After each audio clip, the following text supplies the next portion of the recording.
Open. Open it now. No, don't open. Open it. No.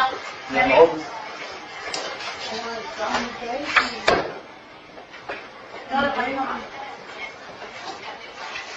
Come on, look at it. Yeah.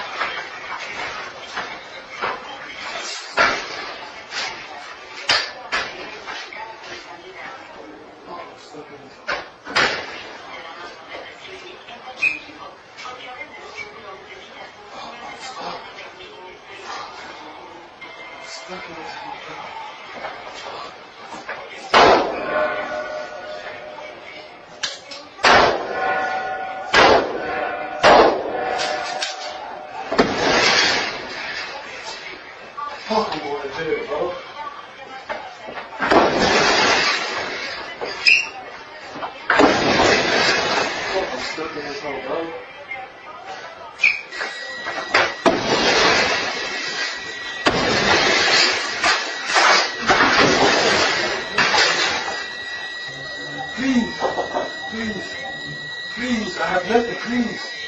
Please,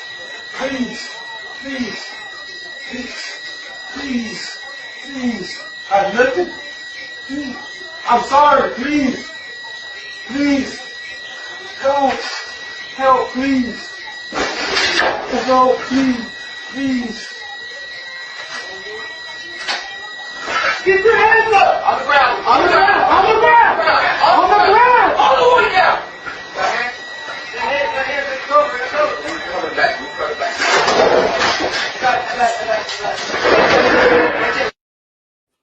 Okay. Sometimes justice is swift.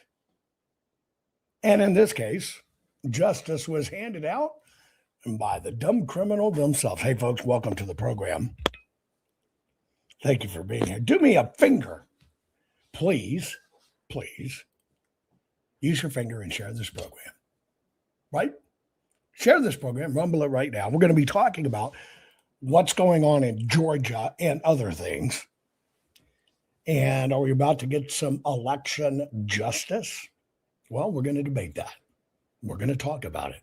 Today's program, by the way, is brought to you by the fine folks at Gold Co. Yep, at Gold Co. Here's what I'm asking you to do. I'm just asking you to go to jovanlovesgold.com. I want you to request your free gold and silver kit today because now is the time to protect your money with gold and silver. And by the way, if you had been paying attention all this time, I started telling you this, that you've got to worry about your IRA, your 401k, etc. When gold was less than $1,500 an ounce, and by the way, it's over $5,000.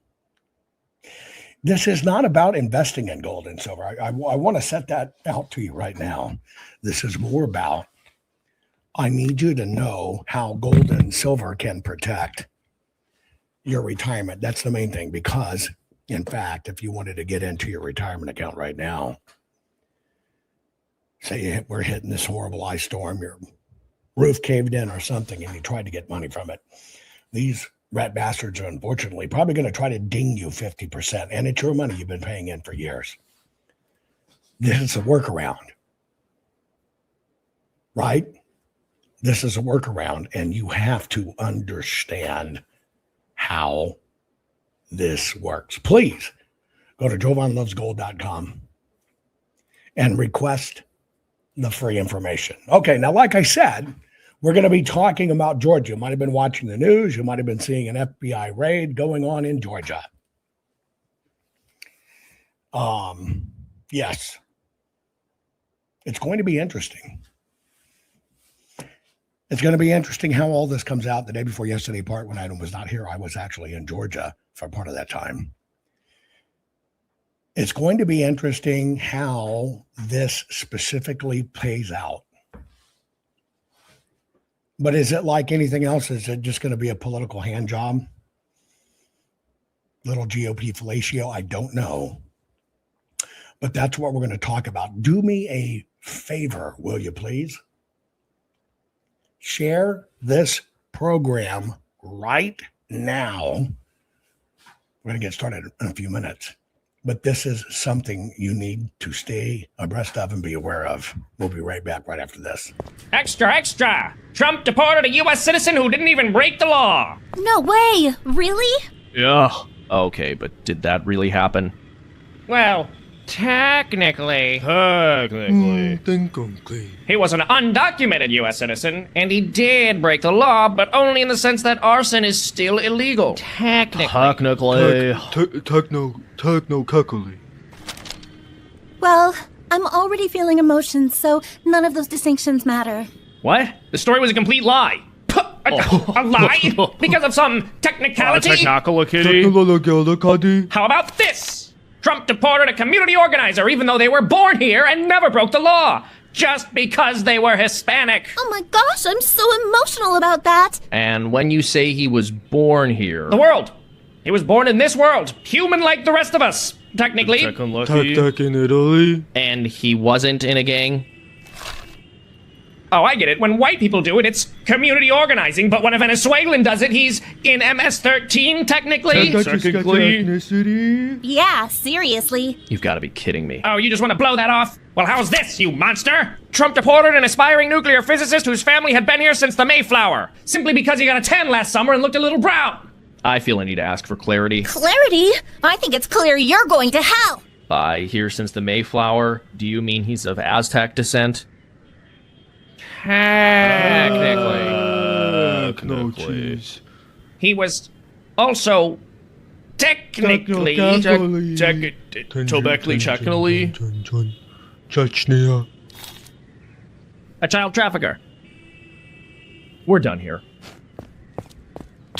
Just another uninformed voter with his fake news. Thank you for watching. Warning. The following program has been rated Dilligaff and is intended for open-minded audiences. If the truth offends you, or if you are allergic to focused intensity, intellectual athleticism, or the occasional F-bomb or even irreverent humor, please switch off now.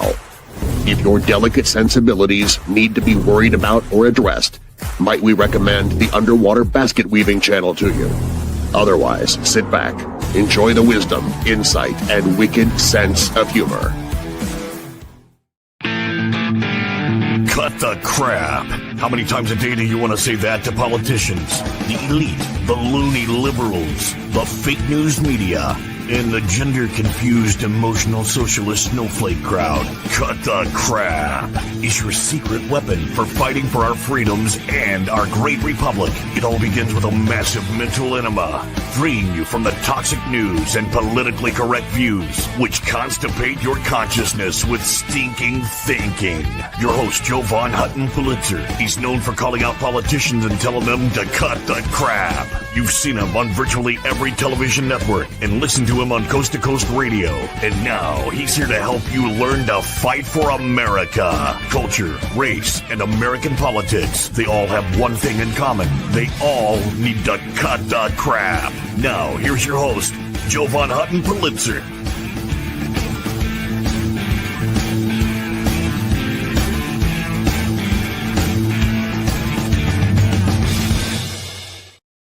Okay, folks, maybe you heard about a raid in Georgia. Maybe even think it's about election integrity. Who knows? One, I was just there. And then, of course, I was down Mar-a-Lago way for several days. By the way, I saw somebody on YouTube from Port St. Lucie. I was right there at your doorstep. I wish I would have known you were there. So here's what we're going to do. We're going to take a look at what has actually transpired in Georgia in regards to the ballots that may or may not be finally able to be inspected. To give you a little bit of the backstory, we were ready to do a full forensic audit of a large group of ballots in Georgia. We were going to duplicate exactly what my team was doing in Maricopa County, Arizona. It had come down to we had already were gathering the equipment, gathering the volunteers and doing interviews. And there was this raging debate going on with the county, who kept on throwing roadblocks at us. This is how it works. So yes, they're going to turn over the ballots. And then they say, well, you have to inspect it at our facility.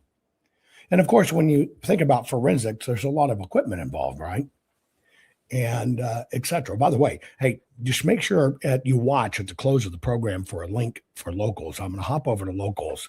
I'm going to share some information with you there, particular to everybody who follows me on locals. So make sure you do that at jovanhuttonpulitzer.locals.com. Watch for the link. I'll jump over it. Anyway, and so we're getting ready to do this, and the county is playing like they're going to cooperate. Literally the first time they show us where they say the ballots are, it is literally a closet. Yeah, a closet. That's the first roadblock they threw at us. And of course, you couldn't even unpack the ballots in this closet. And they said we had to do the whole operation there. And then they tried to throw, well, it's got to be county employees that touch the ballot. Well, we've got to run all the equipment and gear you need for the forensics. They did finally capitulate a bit and agreed to upgrade, and they gave us a 10-foot by 10-foot room to fit 100 people in. So it was all about avoiding it. During that time, I am testifying in the Georgia courts there regarding the ballots. And frankly, just telling you right up front, I was running my own misinformation campaign on the county. Let me explain why. Back then in Georgia, you could not get the cast vote records. You couldn't get a hold of them. The cast vote records are the digital versions of the ballots going in. Technically, what happens to them in between, then the ballots coming out, and how the ballots are recorded to the file. We're not talking necessarily what's called the election management system. It's actually what the machines see. The game I was playing as a forensic auditor was I am telling the powers that be, the judge, and signaling to the rat bastard rhinos, because that's all there was, and the Dems. I do not want to be forced to look at the cast vote records. Now, there's a tremendous amount of information you can discover from cast vote records, but I'm holding to my guns. I do not want to be forced to look at the cast vote records because they're no good. The powers that be were saying, well, yeah, they're 300 DPI, so they're an equivalent. What they don't tell you is it's actually 4 pages. You have to take, and if you combine them together, you get about 300 DPI. Not they are at 300 DPI. It's all smoke and mirrors. And so it's about the quality of the 1980s introduction IEEE fax standard. Remember when fax machines came out and it was the thermal paper crap? Well, that's the quality of these things. You can't tell folds. You can't tell if a human voted them. But you can see and tell some things. Now, I knew at that time I could detect certain things. So I'm playing this game, telling them, no, I don't want them. No, I don't want them. No, I don't want them. We got to have the actual ballots, because that's where the holy grail of the information is the ballots. So the judge basically asked me to take a look at the cast vote records and confirm, in fact, that these are not of a quality that we can do forensics on. Now, this is very important to what you're going to see today, okay? I'm giving you all the backstory most people never heard. We were on the ground for a long time. We got shot at one. We were there. Before that, just junk on top of junk on top of junk. In the very warehouse where the raid is, literally, we've got people watching it 24/7. And I'm going to share with you in this program some of the tidbits you probably never heard, right? You probably never heard. But anyway, so the judge authorizes me, and the state provides to me a fob through the litigant. And I look at them and I cross-confirm the quality of the ballots. And I prepare for the judge, because we're in the middle of COVID, a video testimony, which is, by the way, is online. You can find it. A lot of people have it. And I testified, here is the quality of these ballots. And they intentionally neuter them in what's called the Kodak 265 grayscale. Most people don't know this, but there's 265 different shades of black. And you thought it was just shades of gray. Anyway, so I explained to them how this is a manipulative tactic, so you can't really tell any quality. And they claim, oh, we have to do it because of size, blah, blah, blah. So I testified to the judge. Now, I have this fob. It has been passed to me. What I did not know, which wasn't shared with me, is the litigant gave a duplicate copy to Garland Favorito for safekeeping there at Voter GA. It's not Garland's case. It's other people's case. Garland kind of somehow became the front man. Unbeknownst to me, Garland gave that fob to his guy in Georgia, a fellow by the name of David Cross, who then took that drive of these ballots and did something we knew on the inside had already occurred, but we're playing our cards very, very, very close to the vest. So we had no idea that Garland had passed off this fob to someone, which should not have occurred. Cast vote records were not available at that time. Well, what happened is this fellow, David Cross, who, by the way, rode this to a position in the Fulton County party, right? Rode it to a position of leadership. And then when people started to find out he wasn't really qualified to do it and what he had done to them, he basically recently said they stole the vice chairmanship from him. So this guy rode it to a position. Well, here's what happened. What we already knew we could do through basically computer vision is we could look at the ballots very quickly and assess a program to see, had the ballots been duplicated? In other words, had they run the same ballots in and out? That's where you stop looking at it like a ballot and you look at it kind of like a QR code, my specialty. Wherever the dots are, somebody filled in and everything else, it makes its own image, and you start looking for that image reproduction.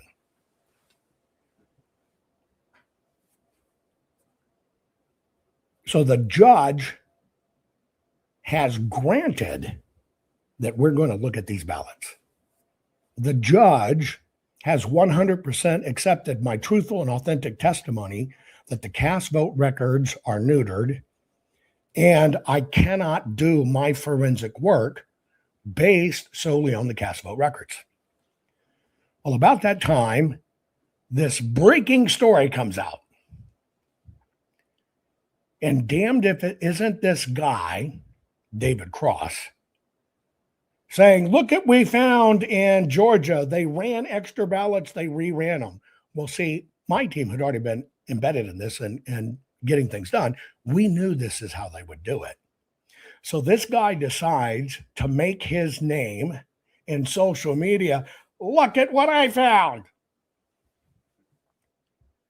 About that same time, various podcasters that popped up in conservative circles, from lumberjacks to stay-at-home dads or whatever, that are now doing political commentary, they decide to run with this story.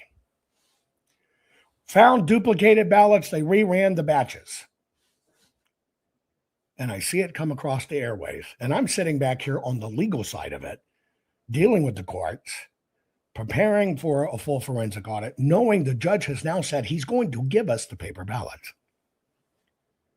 Boom, the story goes. Somebody decides, David Cross, decides to make his name off of it. I watch this roll out.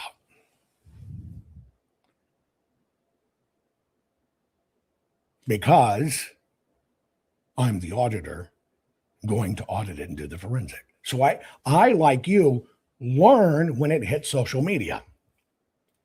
And I'm like going, Holy shit. So I pick up the phone. One of these days I'll release the recording because I have it recorded. And I get all of the people on the line, Lumberjack, maybe it was CanCon, maybe a few of these others. And I get them on the line and I said, guys, you must immediately pull down this interview. This is something that should have never been talked about in public, should have never been revealed. And we already know we've got them legally. We've got them. We've nailed their ass. Maybe 2 or 3 of them pulled down their interviews. And the one other kid, I think his name was Nick Modick or something like that, basically said, you're just trying to get the story by yourself. You're just trying to be the journalist who breaks the story. And I said, he's a kid. I said, you got to get your fucking head straight. I'm the auditor. And what you just did is you fucked all of Georgia. And conversely, you fucked the entire country. Because here's why. We know we're doing Arizona, and we're about to show the exact duplicate occurred, right? The exact duplicate occurred in Georgia. It is a legal slam dunk to show widespread collusion, pre-planning, conspiracy, and racketeering. This kid wouldn't budge, and they ran with the story. I call up Mr. Cross. He bitches and moans, kind of does the same thing. I track it down. I literally track down the kid who wrote the visual identification program for David Cross. He didn't do it. And in order to get that kid to be quiet about it and to shut it down, our company bought the software he used, bought all the code, and shut it down. Because I said, this is for court proceedings. We are literally 2 weeks away from beginning a full forensic audit of the ballots that will prove this has all been rigged and game. Once that story broke, thanks to David Cross and Garland Favorito, hundreds of attorneys descended on Georgia, suing and threatening the judge. So behind the scenes, now the judge is being threatened. And we had it in the bag. I mean, we had it nailed. I say, in my opinion, the judge got cold feet and he reversed it. Now we're not going to get these paper ballots. Now, if you're brand new to my program, I'm going to explain why this is important. If you show it in a cast vote record, if you show it in any of the digital data, it's a misdemeanor because they can claim, uh-oh, that was a glitch in a computer. We didn't know it. It's $1,000 fine maximum, whether you did 1 or whether you did 1 million. Right? And the judge, with tremendous pressure, backed out. Why? Now, if the 140,000 ballots we're talking about, and I'm rounding, in Georgia, which we knew what happened, each ballot manipulated and modified is a felony, a federal crime and a state crime with a 20-year sentence. Each one, meaning it's compounding. You get it? Do the math. Even if it was 1 year per offense, we're talking about a 140-year prison sentence for multiple people. Yes, I'm letting my anger get through, but you need to understand. I want you to understand. So in one fell swoop, all of these people trying to make a name for themselves online because they believe it's a contest. They believe it's a popularity contest and they're patriots and whatever. And everybody's a brand new broadcaster and they're going for views and clicks. While I'm going for convictions, they're going for views and clicks. Everything cratered. everything. Everything, 100% gone. Now, here we sit 5 years later.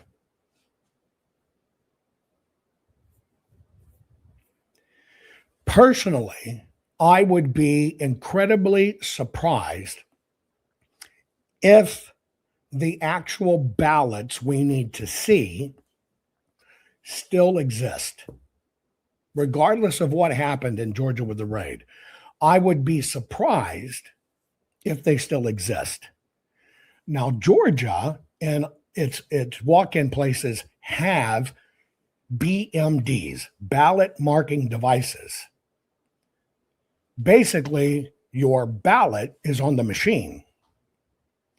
You click the little radio dial of who you want to vote for. It asks you to check it. You hit submit, it submits it, and it prints you a ballot receipt. So in Georgia, the propensity is not physical ballots. So you can imagine that these existing physical ballots are the Holy Grail. It's what we have to see. Well, all of it got shut down. It went back and forth in courts and fighting and everything else. And I have said,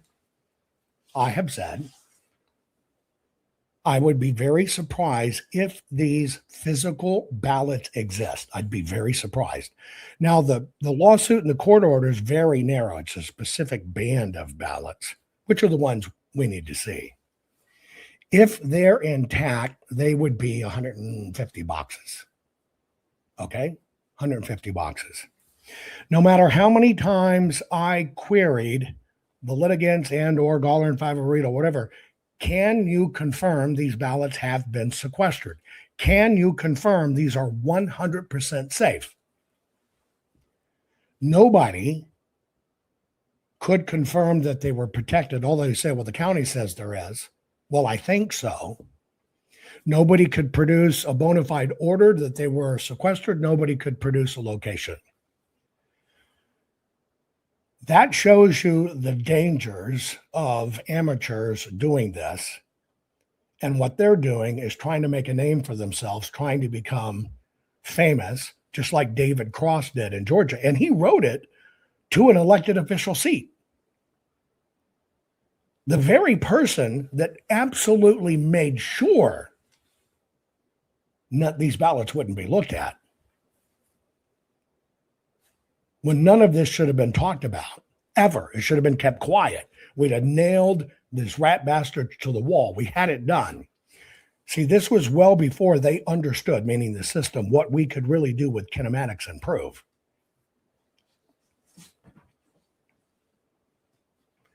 So everything shut down. I'm going to give you the net effect time in this time window so you understand what we may end up seeing. Bear with me. You need to understand the subtle differences, and then we're going to analyze what's going on, okay? I'm going to go back to Maricopa.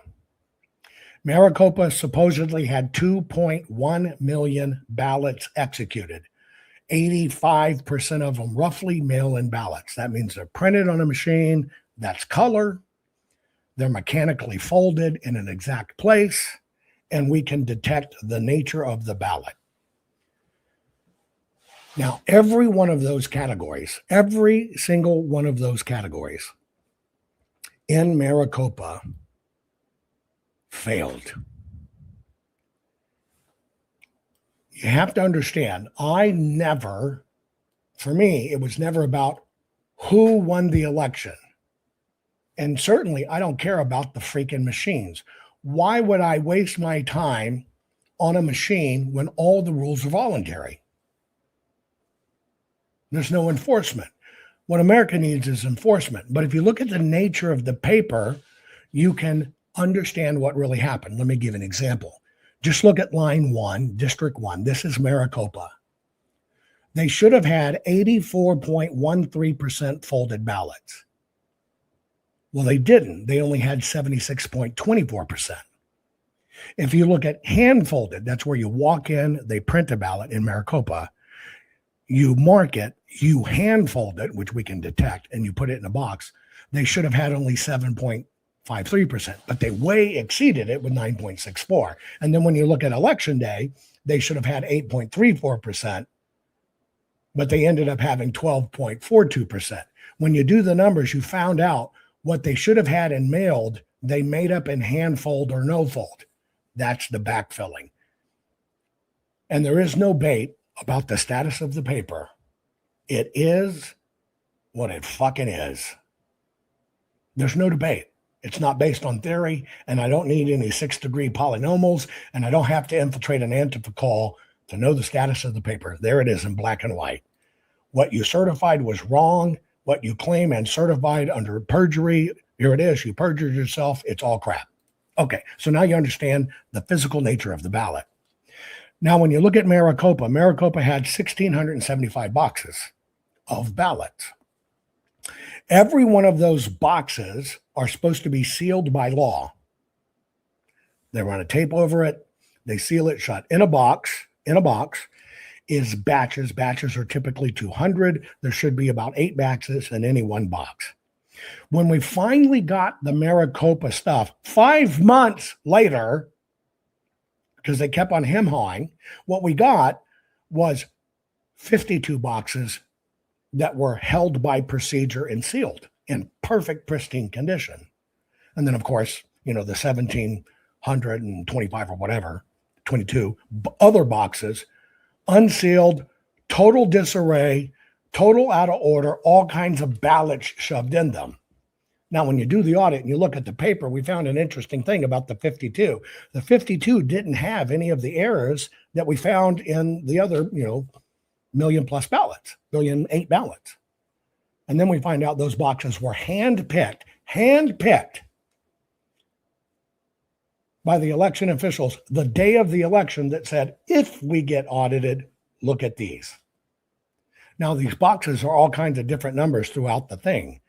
And when it comes to an audit, they say, well, let's just pick a random few. They tell you it's random, but they know which boxes to pick. And that's the boxes they pick, and they were bang freaking on. Bang on. The other boxes is where the crap was. Now, why do I tell you that? Because when you understand that in Maricopa, what they did and how they did it, then you have an answer to the question of why 1 month after the election, already certified by the county, already certified by the state, already certified by the federal government, then they ran in 118,019 ballots. Why'd they do that? Because they knew we were coming. They knew at that time we're going to get these things. So they bought themselves time to now backfill. When you understand that, you now understand Maricopa was having to do it over 2 million ballots. In Georgia, we're talking, let's just call it 140,000 ballots. And they've had 5 years to clean up this mess with no supervision. If they're there.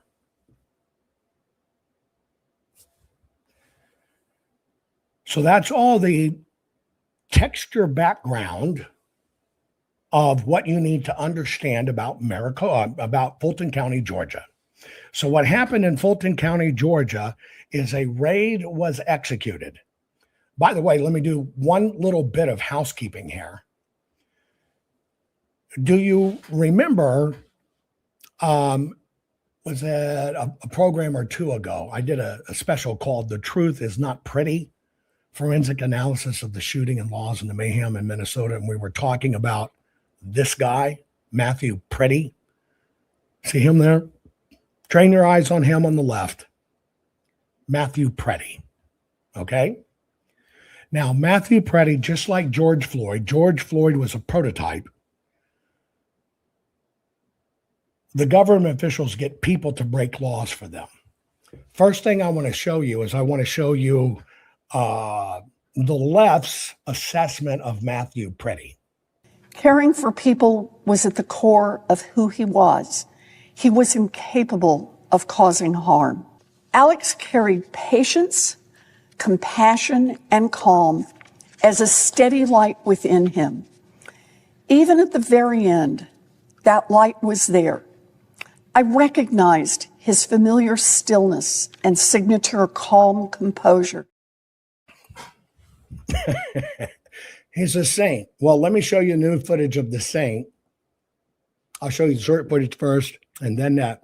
Here's Matthew a week and a half before.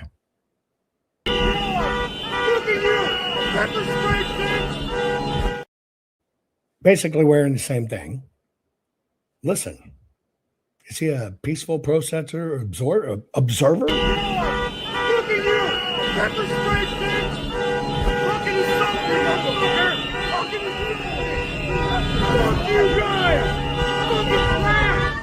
Fuck you guys! Fuck you guys, blah, blah, blah. I don't call that a peaceful ER nurse that just had a gentle, loving soul. Let me show you this little piece the British came in and found, and they've narrated it pretty well. You make your own decision of why I said the truth really wasn't pretty.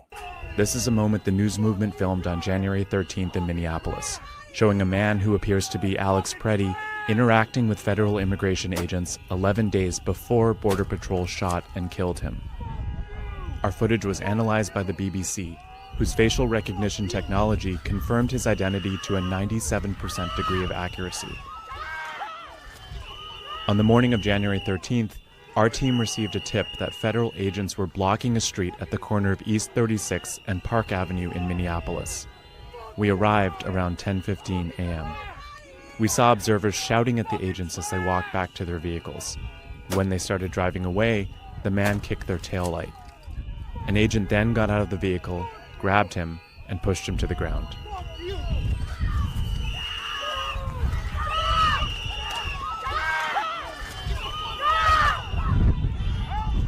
During the altercation, agents fired tear gas and pepper balls into the crowd. They continued to hold the man down before they retreat and he walks away.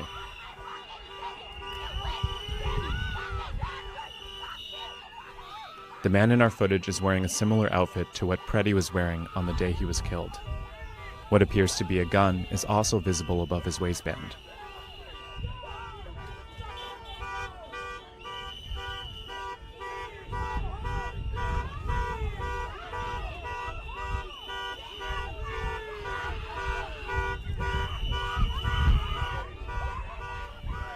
Here, he continues to stand at the scene.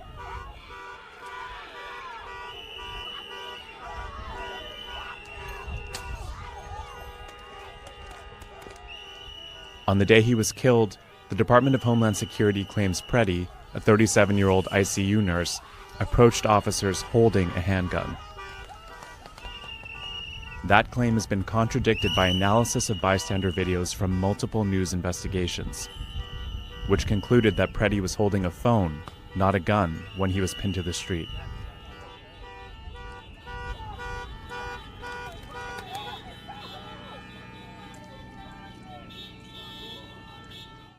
Okay, so you're looking at the footage now. This is the Blessed Saint of Minneapolis. The agents missed the gun, but they were familiar with the guy who was violent. So I want you to understand, and that's why I did that one program, is this is how and why government officials get common citizens thinking they're doing good to commit crimes for them. In fact, in that one video, there was about 11 different crimes between federal and state crimes and Minneapolis crime statutes, which I went through in this one program. Just in that video, you can see. That's why I want you to understand we're under a mass manipulation from all angles, and this is how it works. Now, the reason I give this to you is because we're going to have to try to decide what are we really looking at and what will really happen as a result of this FBI raid in Georgia. That's the topic. Are we going to get 2020 election justice? Juan Pinard, thank you so very much for that generous tip on Rumble. God bless you. Thank you for supporting our work. I want to show you a few things just quickly. I know you know it, but I want to show you a few things quickly of how far our system has fallen. Here is a fellow running for the top enforcement official, AG, for the state of Ohio. This is how much The system has enabled criminal activity. Watch this guy explain himself. Running for AG in Ohio. Hi, this is Elliot Forehand, candidate for Ohio Attorney General. I want to tell you what I mean when I say that I am going to kill Donald Trump. I mean, I'm going to obtain a conviction rendered by a jury of his peers at a standard of proof beyond a reasonable doubt, based on evidence presented at a trial conducted in accordance with the requirements of due process, resulting in a sentence duly executed of capital punishment. That is what I mean when I say that I'm going to kill Donald Trump. He had to make that video because he put out a campaign thing. He did a while back when he had a lot of posts, fuck Charlie Kirk. Anyway, this is the type of people they are raising up in politics. This is going on all over the place. We know we have rat bastards. And by the way, you saw Ilhan Omar. Did you see her little stunt making it look like she was attacked? And now it's all coming out. She was friends with the guy. It was actually staged. Somebody comes spraying something on her. Did you see that? Put it in chat. Here's a different angle of that spraying. She got sprayed with some unknown subject. Here's a different angle of it. Well, apparently a priest has sprinkled Representative Ilhan Omar with a little bit of holy water. And I mean, that bitch just took off like she just got caught in a daycare scam. Daniel, God bless you for that tip on Rumble. God bless you. It all goes to election integrity and everything we do. God bless you for supporting our work, our team, and our program. Okay, so we're going to go to Georgia. My bridge between the two is the truth ain't pretty and the pretty lie. Let me show you a Georgia high school, what they did, a Georgia high school where we're about to go in response to the ICE stuff in Minneapolis.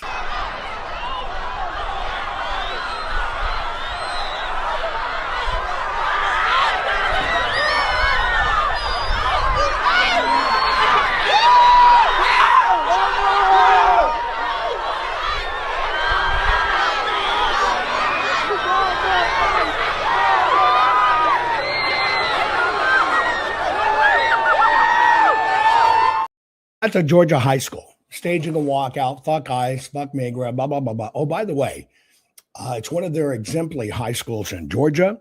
You saw all those thousands and thousands of high school students walk out. This school has exactly a 20% efficiency standard in reading. Yeah, only 1 out of 5 of their students that are there or graduate from there can read,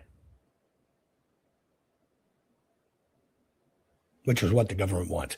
Here's the story coming out of Georgia. FBI agents are on site at a Fulton County election office in Georgia, where they are conducting a search. David Spunt's got more details for us on this developing story. David? Hi, Sandra. This is a satellite office for the Fulton County Elections Office. The FBI Atlanta press office confirming this, not giving many details, saying that the FBI is executing a court-authorized law enforcement action. No other details at this time, but we do know via sources a judge signed off on this warrant, allowing these agents, as you see them, enter this building to take items from the inside. Now, we're told that this is a sealed matter before the court, meaning details are now limited. Now, agents are looking at documents, phones, computers. We are told via multiple sources this is related to the 2020 presidential election. Now, we don't know specifically what agents are taking to the FBI lab, items that may eventually become part of a federal case. You may remember President Trump was charged in Fulton County with trying to overturn the 2020 election results. That's Brad Raffensperger right there. He is the Secretary of State of Georgia. That is the Fulton County District Attorney, Fani Willis. Now, Raffensperger spoke to President Trump back in early 2021, and Trump said that he wanted to find some 11,000 votes to help win the election. Raffensperger said that he felt pressure from Trump. Willis then took Donald Trump to trial. That didn't happen.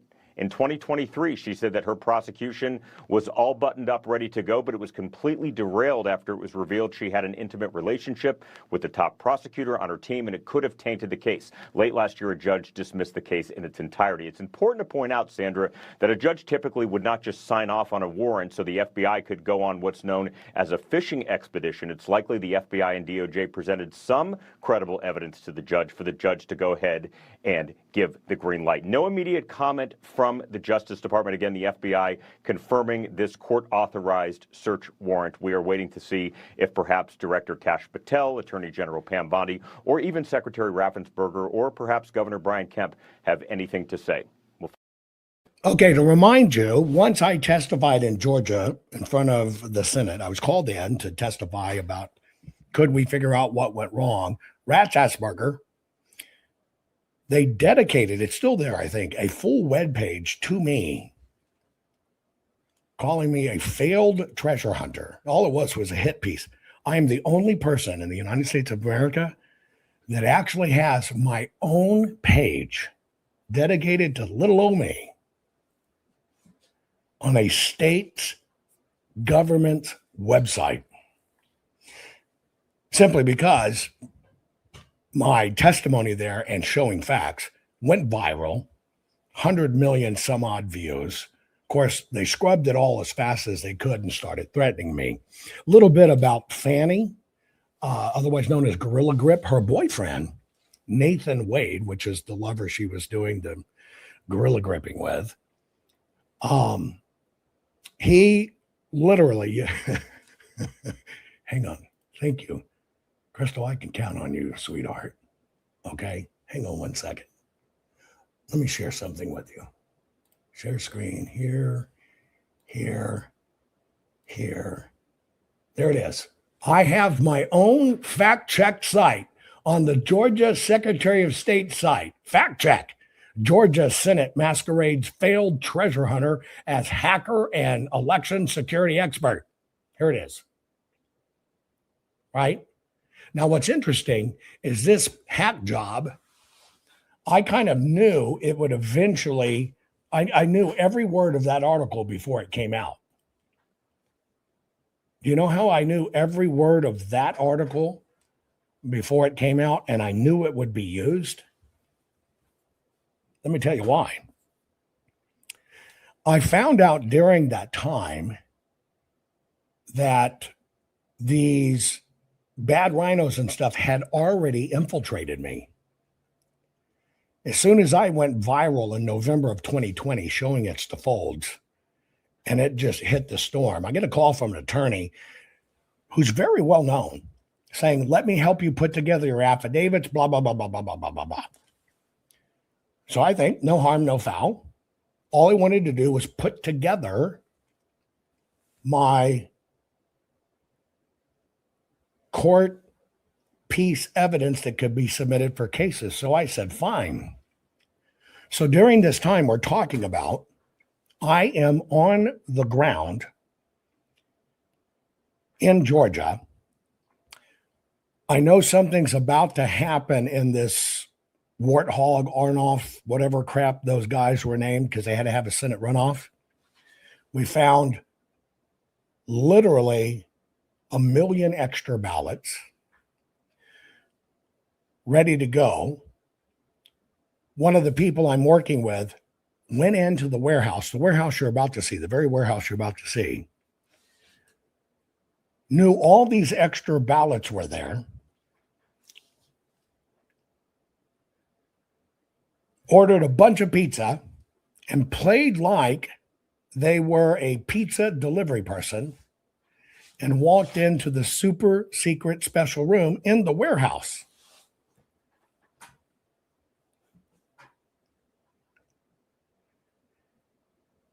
The people in the warehouse, and this is the stuff the GOP, and I'm telling you stuff many times, many of you have never heard it, the GOP did not deal with, did not let out. We had 24-hour surveillance on these buildings. I am talking to some of the highest DOJ people at the time. I noticed a few things about the warehouse I'm saying, hey, a lot of these people are Nigerian. They're not even American nationals. And I'm saying this is a shitload of rental cars.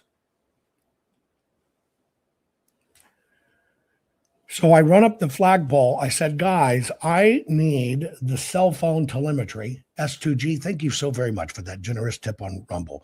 God bless you. It all goes to our work in election integrity. And yes, I'm giving you a lot of background in this that maybe many of you have never heard. So I'm talking to the Department of Justice, and I said, here's what I need. I need the cell phone data surrounding these buildings. And they go, why do you need the cell phone data? I said, these are foreign nationals. There's a lot of rental cars. I said, if we can get the cell phone data, what I want is the burner phones, because I realized all these son of a bitches had burner phones. They had regular phones and they had burner phones. I said, get me the cell phone telemetry, kind of like this is way before 2000 Mules, because I want to find the burner phones, and then we're going to ping them across the city. We're going to find out what hotels they're putting them up in, and we're going to find what rental car agency there is. And they said, why do you want that? And I said, because somebody fucking paid for it with a credit card. And we will find out who paid for it. At the same time, I've got teams on the ground filming because we find this odd house. We get a call from somebody and they're burning all kinds of stuff.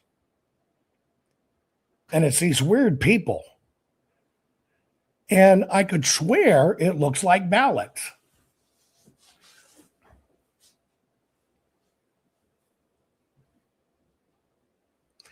So we put a crew on the ground. We get video.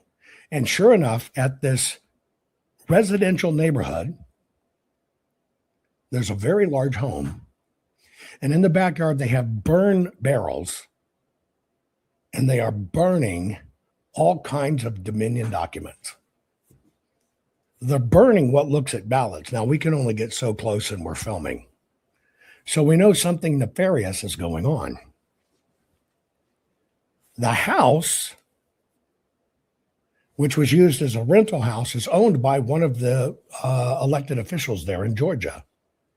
The people in the house were a large group of the contract election workers.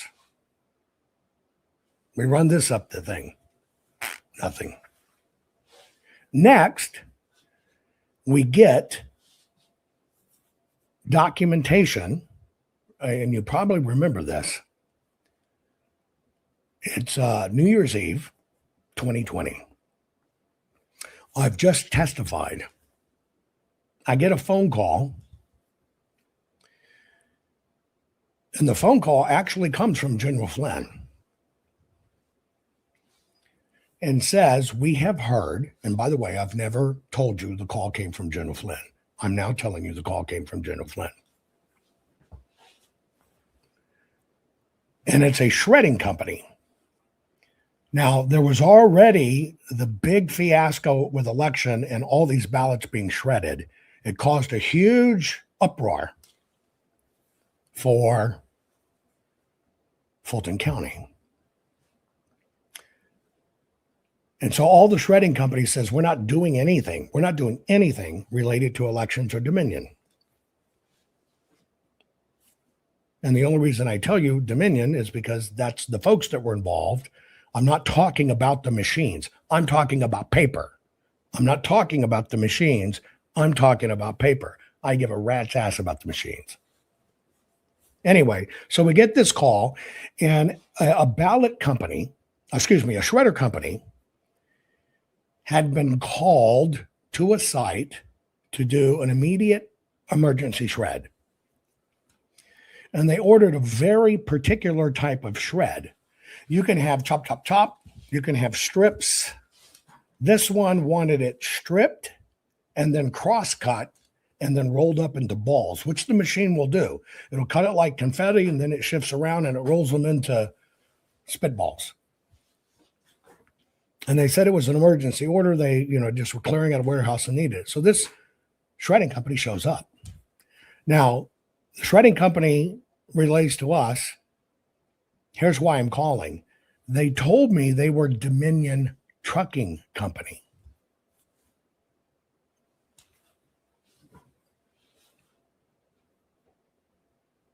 When we get there and we're shredding and we're taking the credit card to get payment, the credit card says Dominion Voting Systems.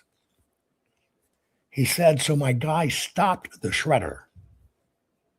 He'd already been through a lot of it. He said he stopped the shredder. And this guy, good American, said, I think this has to do with the election. It worries me. I don't want any part of this. So I get the call in Georgia. We're staying at a friend of mine's house. There's 6 or 7 master suites. We all, for security reasons. The attorney who had infiltrated me was supposed to stay there. When this call came in and he heard what I was about to do, he split. And we didn't see him for 2 days. He was just gone, which tells you a lot. So what we did is I told General Finn, look, I got people on the ground. I had about 10 people on the ground. We organized a safe location and we organized a team to go pick up the truck. The shredding company offered us the truck. Pick this up, get out of it what you need. They surrendered voluntarily the truck to us.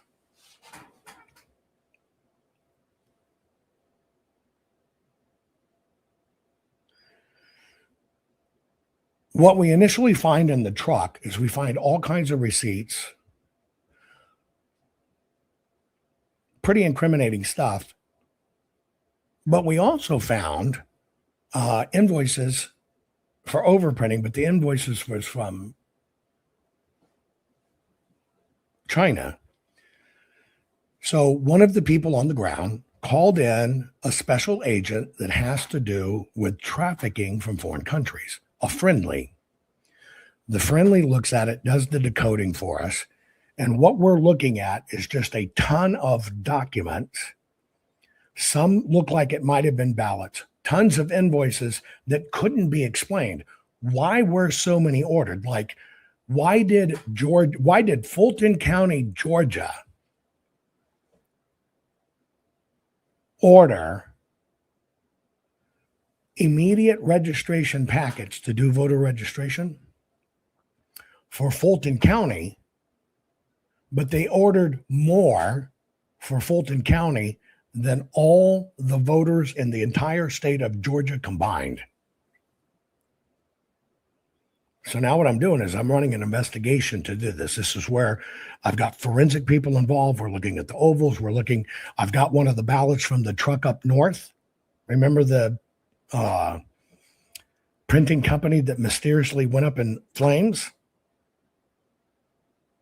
I have some of the evidence from that, and we're doing forensics on those ballots that could be saved to look at them to understand where they come from. I've never disclosed that before.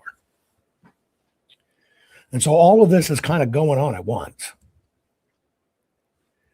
And we're trying to find all this out.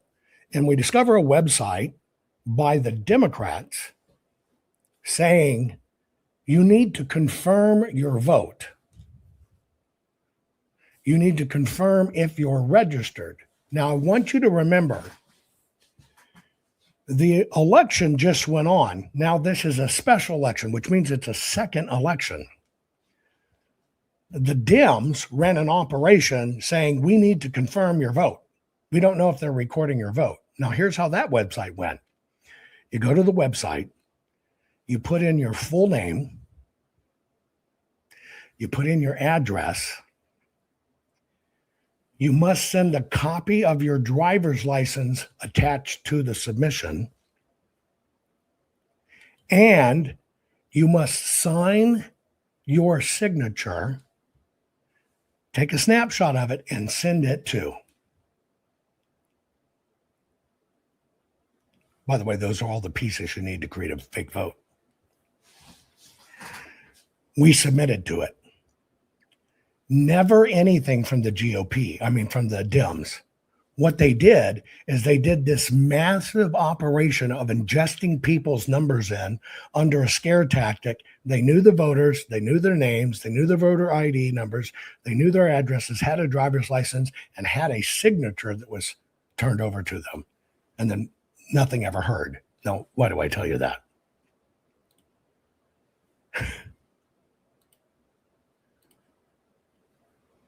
Obviously, if you're going to manufacture votes in this runoff, you need that stuff.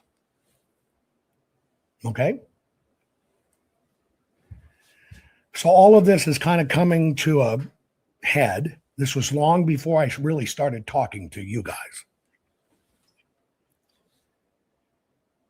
And I'm told that the White House, Homeland Security needs a debrief of everything we found. But it came with a hook. And the hook that it came with is that, ready? Mark Meadows was going to listen into the call.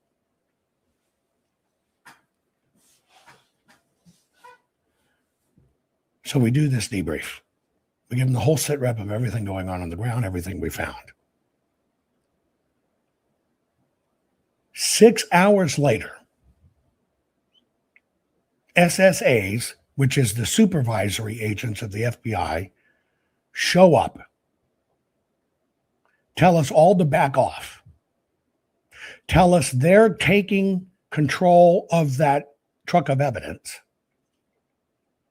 make everybody leave the perimeter. We even have police protection on this. We had the police involved. They have a protective convoy. They take that shredder truck and evidence. They immediately drive it to an incineration location, empty it, and incinerate every bit of it, and threatened us, don't follow, don't record, don't whatever. Now you have some backstory of what we're dealing with in Georgia. Another piece of the backstory you need to understand about Gorilla Grip, Fannie Willis, and Nathan Wade, when they started really threatening suits and they started suing everybody, I get a panic call from my son.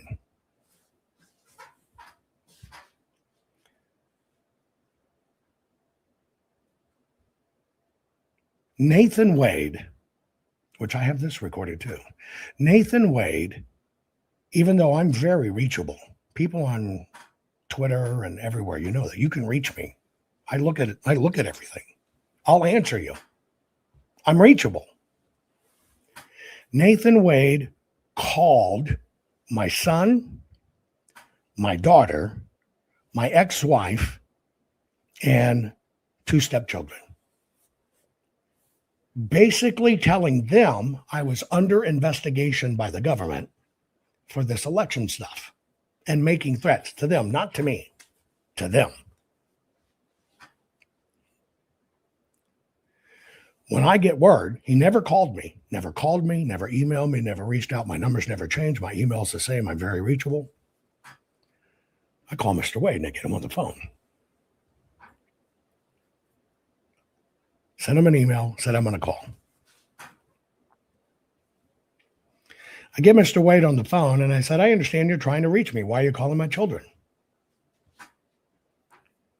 And he says, well, we need you to come to Georgia. We're subpoenaing everybody. We need you to come to Georgia and testify and explain everything. And I'm already hearing from all kinds of people, everybody that was testifying, everybody that was really doing work, they called everybody. And he basically said, we need you to come down and you have to sit basically for a deposition, but you cannot bring an attorney or have representation. I'm going, well, number one, you can't do that. I said, I got a question for you. And I said it like this. What the fuck are you doing calling my children when you can call me? He said, there's no need to cuss. I said, let me say it again. What the fuck are you doing calling my children, threatening them and scaring them when you can call me? Well, I'm going to do this and I'm going to subpoena you, whatever, and this and this and this. And he went on this whole diatribe, and then he broke because I'm badgering the shit out of him. And he says, I don't have to ax you. I can make you come to Georgia. I said, let me get this straight. What do? You're a prosecuting attorney and you can't even fucking speak English? Axe? You're gonna take out an axe. You're gonna hit me with an axe to make me come to Georgia because you don't have to axe. I said, can't you even fucking speak? Where'd you fucking go to school? Of course, this riles him. But I this. I said, tell you what, I'm authorized by the Fannie Willis, whatever. I said, great. Put her on the phone and let's talk about the laws you broke, calling my children, threatening them to create harassment when you could have called me. He hung up on me.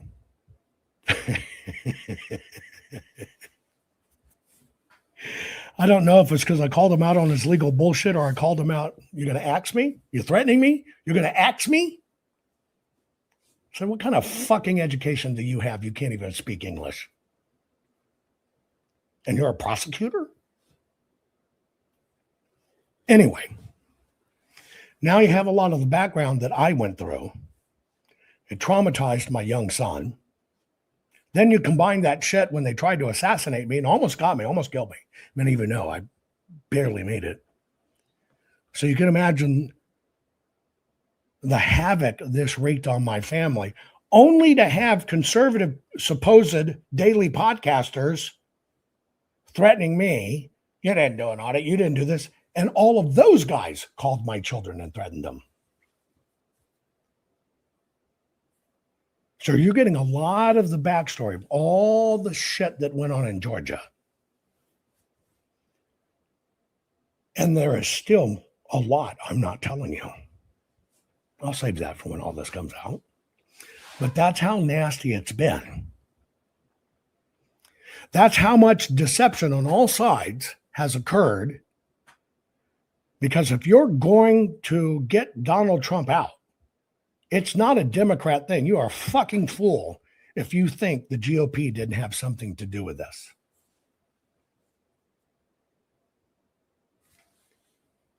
Here's a little bit more in Georgia. I take it you assume that all of this information is going to be readily available, and if it's not, that's going to be an issue?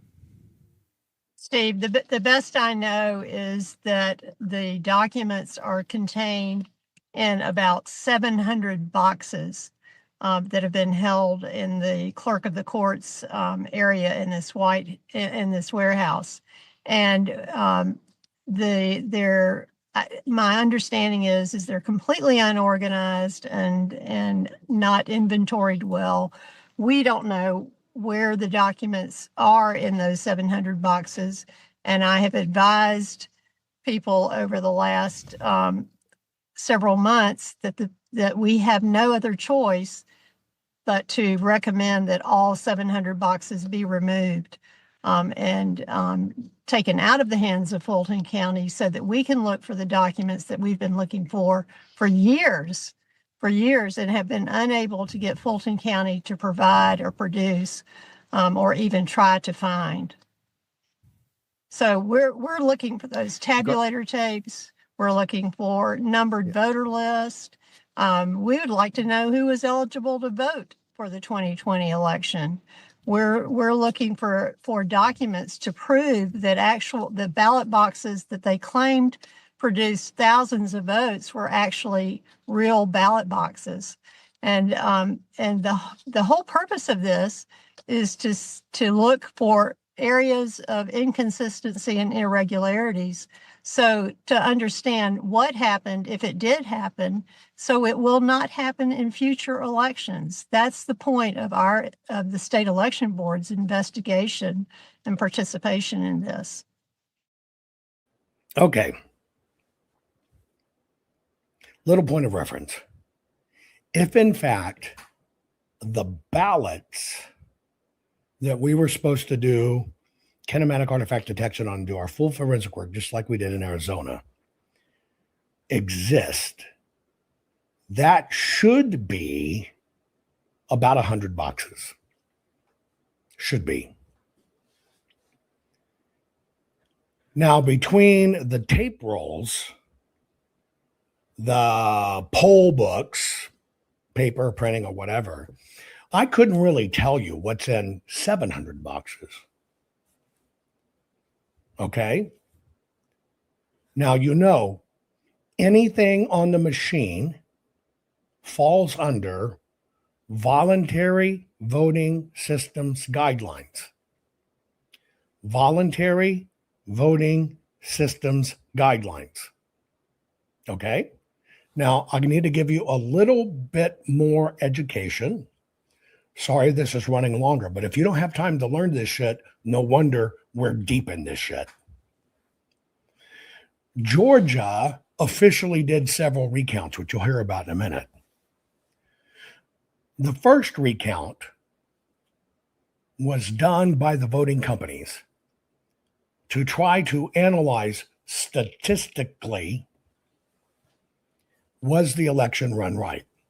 How many ballots did they look at? It's a county of 1 million plus people.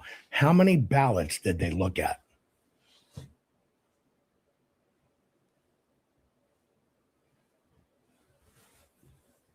25.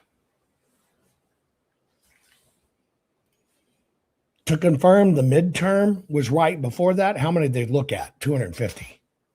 It's all a fucking rig, folks. You can't tell anything by that. Then they did another recount. What was the other recount? Recount. They're going to recount well, they took the receipts from the machines, which, by the way, you found in the boxes, this at least got out, that what it said on the card, the placard for the header for the batch, was wrong. But they took the receipts from the machines, they totaled up the receipts. They take a receipt. It works like this. You take a receipt. The machine said it ran 1,000 ballots. You pull those receipts. You look at the machine counter, says 1,000 ballots. You look at the receipts for the machines. You total them up, and they total 1,000. It's right. But does that have anything to do with the vote? No. Then the next thing they did is they run the paper ballots. Well, we're going to do a hand count. What's the definition of their hand count? They took the paper ballots. There should be, let's just say, 50,000 here. They put them in a paper counter like the little dollar. There's 50,000. It's perfect. Now, did anything in that have to do with the vote? Anything? No. Now, I'm going to replay you this interview from the war room. I want you to listen for what's not said, because I think it's a big indicator of what's going to happen. You know, I'll quiz you. What do we need in Georgia to confirm 100% what happened? Put it in chat. To confirm what happened in 2020 in Georgia, what do we need to happen? What do we need? Put it in chat. What do we need? You're right. We need the ballots. I'm going to replay this interview with the head of the commission there on War Room. Listen carefully. I take it you assume that all of this information is going to be readily available, and if it's not, that's going to be an issue? Steve, the best I know is that the documents are contained in about 700 boxes that have been held in the clerk of the courts area in this warehouse, and my understanding is they're completely unorganized and not inventoried well. We don't know where the documents are in those 700 boxes. And I have advised people over the last several months that we have no other choice but to recommend that all 700 boxes be removed and taken out of the hands of Fulton County so that we can look for the documents that we've been looking for years, and have been unable to get Fulton County to provide or produce or even try to find. So we're looking for those tabulator tapes. We're looking for numbered voter list. We would like to know who is eligible to vote for the 2020 election.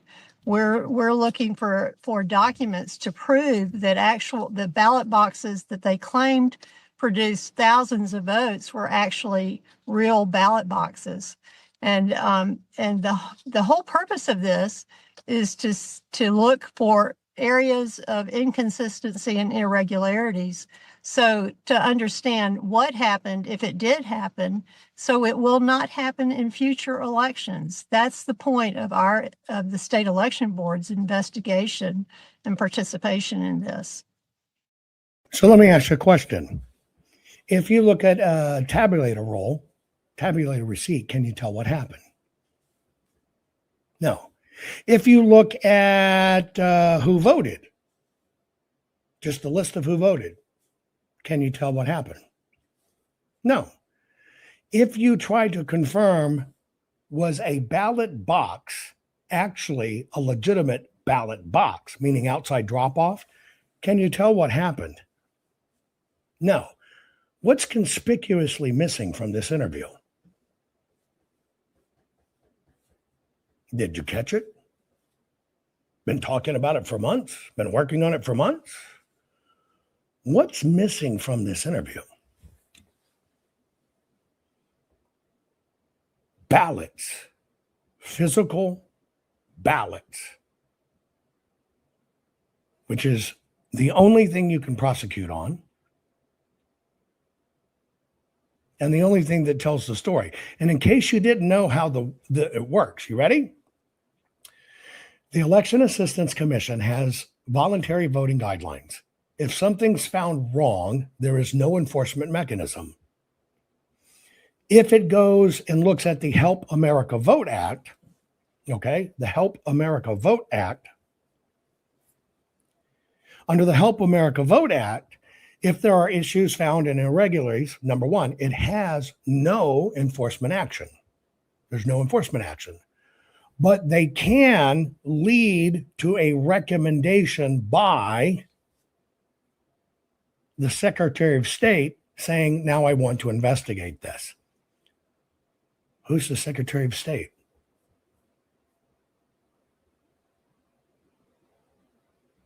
You see this circle jerk? You must listen to what's being said. You must understand how this works. I have sat in some of the highest fucking level systems of it, and people still don't understand we have federal elections and state elections. They occur as state elections with federal components, and you can't split the two.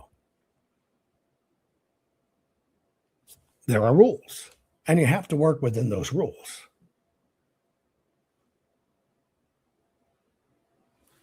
So for me, the first thing I say in this, why did she never mention what all of this was about to begin with, the missing ballots? Because they're going to have the fucking tapes. How do you think they certified the election? They're going to have their records saying what the election was. Their records are bullshit. I don't want their records. Just show me the ballots and we'll know what happened. I don't need your word. I don't need their word. I don't need to fucking talk about the machines because it doesn't fucking matter. Just need the physical ballots. In fact, we don't need everything, just those that were for this one, period. You follow what I'm saying? Let's look inside the building. Going inside of the election facility.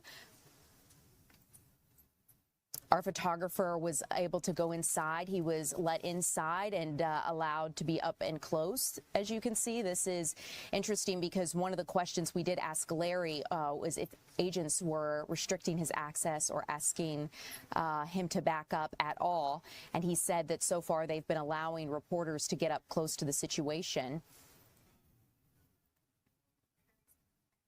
outside if you want to take a. Okay, so now agents are asking them to back up. Actually, you shouldn't even be in this area, but. Hey, you know what? I don't have a key, so there you go. Okay. Okay, so agents are asking them to back up, saying our crew should not be in this area. So this is something we're going to continue to monitor. And as our photojournalist gathers more information and reporter Larry Sproul gathers more information, we're going to be able to hopefully get that information for you. Right now, Now in Georgia, you have the FBI and you have the GBI. The GBI is the Georgia Bureau of Investigation, which is the FBI arm. I may have been remiss in telling you the GBI did its own investigation way back when, the Bureau, and found nothing wrong with the election.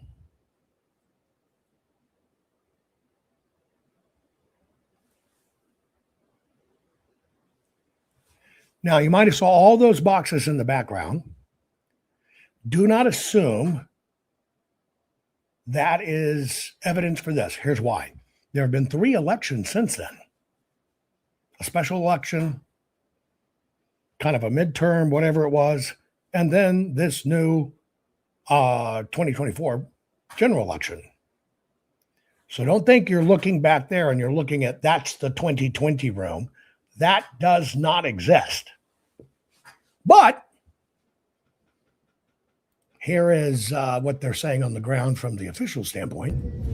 Hi, everybody. Listen, I know you're watching the news. You're seeing a lot of stuff about this FBI raid at the Fulton County elections and registrations. I'm on the inside right now. So I just want you to be like real discerning about all that you're hearing from people who are on the outside of what's going on. I'm going to give you the truth about what's happening. So they served a warrant, the FBI, this is Trump, serving a warrant to go pick up the 2020 ballots, which are in a secure location inside of here, 700 boxes. The first warrant that they gave was incorrect legally, like they didn't follow the right procedure. They went back and they fixed it, and they came back and now they are actually collecting the boxes. They are in the chain of command in Fulton County is that once they are archived, they become the possession of the clerk of Superior Court, which is Shay Alexander. She is here and she is with them inventorying everything that they're taking. We, the commissioners, the chairman, the county attorney, are trying to figure out a legal plan as to maybe an injunction, a motion to quash. We don't know yet. We're trying to figure it out. We're getting all kinds of legal advice to stop this because once they have the ballots, how do we then turn around and do something different when they've already got their hands on it? So this is an attempt to take your vote away. This is all about November 2026, about the primary on May 19th and then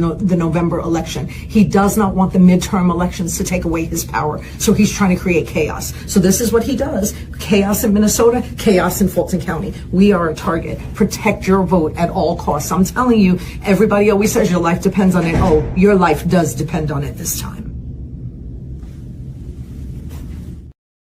Okay, let me decode something for you. What Sergeant Pepper is saying, well, she's dressed like it. What else is she? You understand this is to go in to get specifically 700 boxes related to the 2020 election. Now, let me ask you a question. How does that cancel your 2024 or 2026 or 2028 vote? How does it take away your vote? Just a question.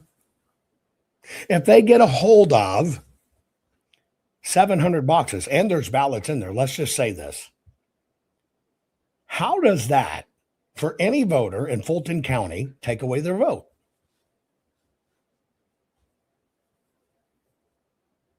Now, maybe she's worrying about all the Lonely Heart illegals out there that are part of her merry band and Sergeant Pepperism voting.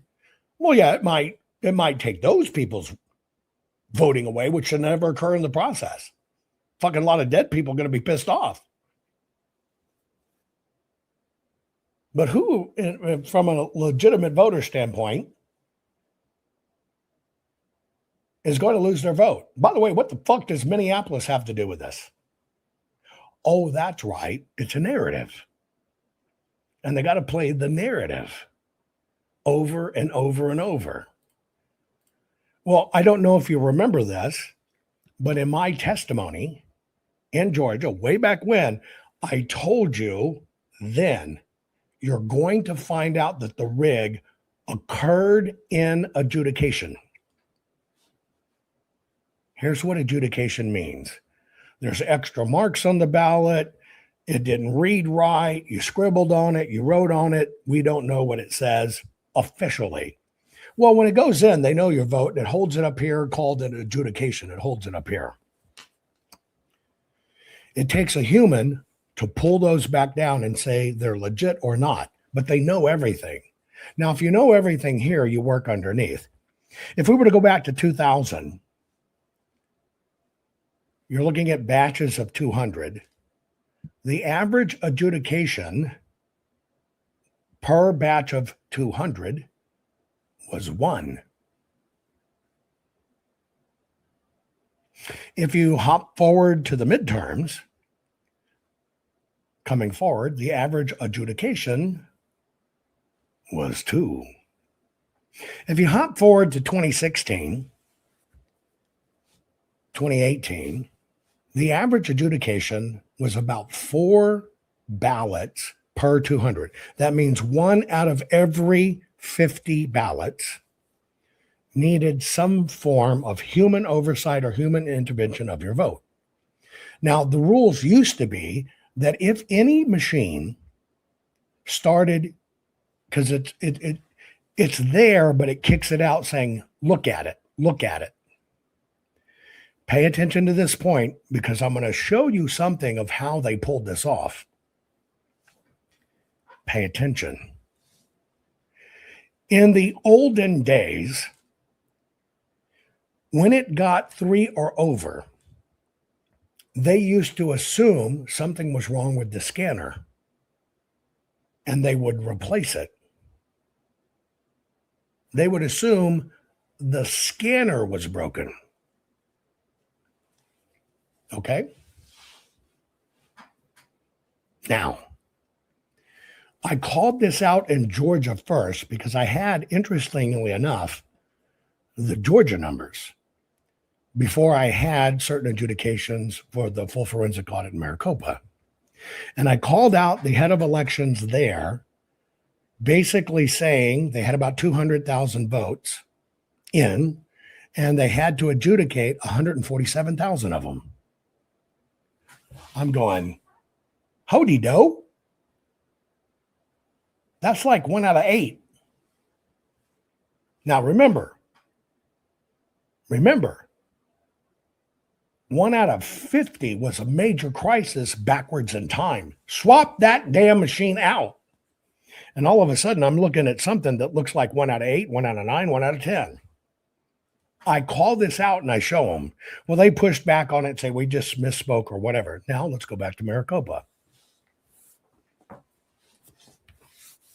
In Maricopa, the way adjudication works is everybody used to work in one room where the ballots were being processed and tabulated. When that ballot went into the machine, if the machine couldn't read it properly, it spit it out and said, hey, I need a human to look at it. Somebody would grab that physical ballot, they take it to the end of the table, they put it in a stack for the adjudication team to look for. Then the adjudication team would look at the physical ballot, figure out what was up and what the machine wasn't reading right, and adjudicate it. That was the process. Historically, in Maricopa County, and remember, everybody told you, he's just looking at adjudication. That's public information. He doesn't know what he's doing. Some bullshit college professor said who didn't understand. Well, historically, over an election in Maricopa, about 2 million people, you may have 15 boxes of ballots that need to be physically looked at. Remember that number, 15 boxes. Now let's jump to 2020. First off, you know what a box is. Inside the box is generally 8 batches of ballots. The boxes themselves are stacked on pallets. One pallet holds, we'll call it 45 boxes. One pallet. Okay? Now in Maricopa in 2020, when the ballot couldn't be read, it notified nobody. First time in history. Notified nobody. Instead, the ballot went in, didn't tell anybody something was wrong with it, but the adjudication process was held at a remote building. And then at the remote building, it comes up on a screen and says, you got to look at this ballot. Now, you kind of saw that demo where the lady said, I can make anything happen I want. You saw that video. And that's how adjudication worked for the first time in history. It wasn't there. It wasn't physical. It was all virtual, and it was held at a different place.